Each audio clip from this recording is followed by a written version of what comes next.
ঢাকার ব্যস্ততম জায়গাগুলোর মধ্যে কারওয়ান বাজার অন্যতম। দিনের বেলা এখানে মানুষের ভিড়, দোকানপাট, গাড়ির শব্দ সব মিলিয়ে এক অন্যরকম পরিবেশ।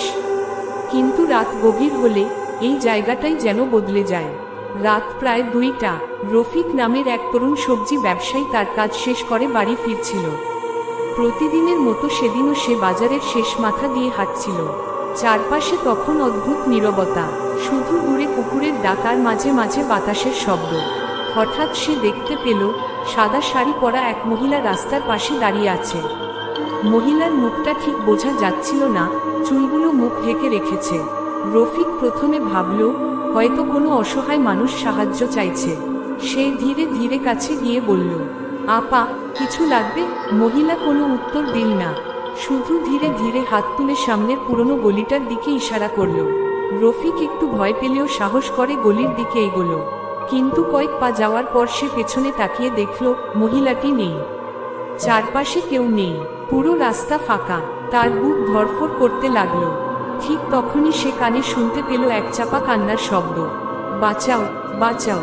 শব্দটা আসছিল গলির ভেতরের পুরনো একটি বন্ধ গুদামঘর থেকে। লোকমুখে শোনা যায় বহু বছর আগে সেই গুদামে আগুন লেগে এক নারী মারা গিয়েছিল। কেউ বলে দুর্ঘটনা, কেউ বলে খুন।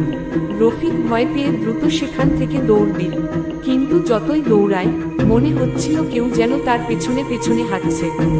টুক টুক টুক পায়ের শব্দ স্পষ্ট শুনতে পাচ্ছিল সে। হঠাৎ সামনে রাস্তার আলো নিভে গেল, চারপাশ অন্ধকার। তারপর এক ঠান্ডা কণ্ঠস্বর, আমাকে একা ফেলে যেও না।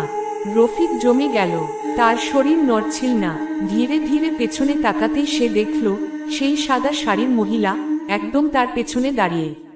এইবার মুখ দেখা যাচ্ছিল, চোখ দুটো ফাঁকা, ঠোঁট পুড়ে কালো, আর মুখে এক ভয়ঙ্কর হাসি। রফিক চিৎকার করে অজ্ঞান হয়ে পড়ে গেল।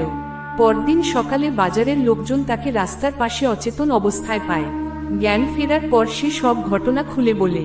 অনেকে বিশ্বাস করেনি, কিন্তু কয়েকজন পুরনো দোকানি বলল, আমরাও রাতের বেলা তাকে দেখেছি।